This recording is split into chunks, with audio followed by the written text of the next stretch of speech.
La conscience de l'homme est captive, sous la domination de puissances qu'elle ne peut pas contrôler. Ce n'est donc que l'Esprit de Dieu, l'Esprit que Christ est venu nous apporter, qui pourra, en devenant notre vie même, recevoir et assimiler les paroles divines et nous en faire réaliser la force. Pour étudier l'action de l'Esprit Saint, apportons le plus grand soin à bien saisir et retenir cette vérité, qui nous préservera de deux erreurs. Nous en tenir aux révélations de l'Esprit seul, sans la parole écrite, et vouloir interpréter la parole de Dieu, sans le secours de l'Esprit. Examinons la première de ces erreurs, celle de ne vouloir que l'enseignement de l'Esprit, sans la parole.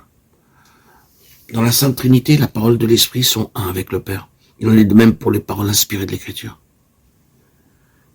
Le Saint-Esprit a donné un corps aux pensées de Dieu par la parole écrite. Et c'est pour nous en révéler le sens et la force qui vient demeurer dans notre cœur. Si vous voulez être rempli de l'Esprit, soyez rempli de la parole. Si vous voulez que la vie divine de l'Esprit se développe en vous, qu'elle acquiert force et puissance dans tout votre être. Soyez riche en connaissance de la parole. Si vous voulez que l'Esprit vienne vous rappeler à propos, vous citer avec une divine précision les paroles de Jésus pour répondre à vos besoins, que la parole de Christ demeure en vous. Si vous voulez que l'Esprit vous révèle la volonté de Dieu dans toutes les circonstances de votre vie, qu'il vous signale entre divers commandements qui paraissent se contredire celui que vous devez suivre, vous le suggérant au moment opportun. Oh, que sa parole vive en vous, afin qu'il puisse s'en servir si vous voulez que la parole éternelle soit votre lumière. Il faut que la parole écrite soit gravée dans votre cœur par le Saint-Esprit. Les paroles que je vous dis sont esprit et vie. Recevez-les donc, faites-en provision. C'est par elles que l'Esprit révèle sa présence et sa vie. Passons à la seconde erreur plus commune encore que l'autre. Ne croyez pas que jamais la parole puisse vous communiquer sa vie.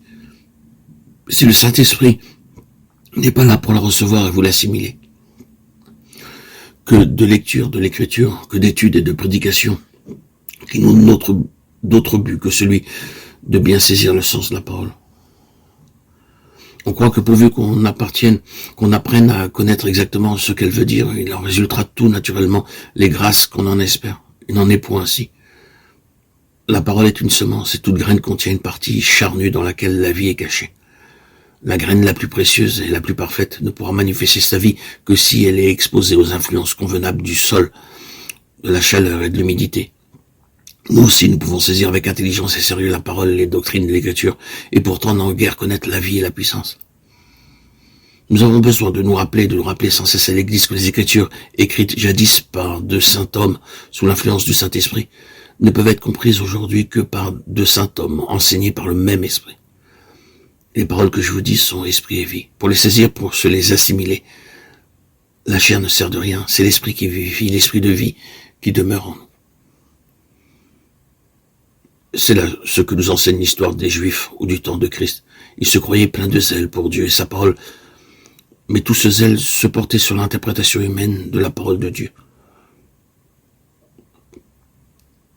Aussi, Jésus leur dit-il, vous sondez les Écritures parce que vous pensez avoir en elles la vie éternelle, ce sont elles qui rendent témoignage de moi, et vous ne voulez pas venir à moi pour avoir la vie. Jean 5, 39, 40.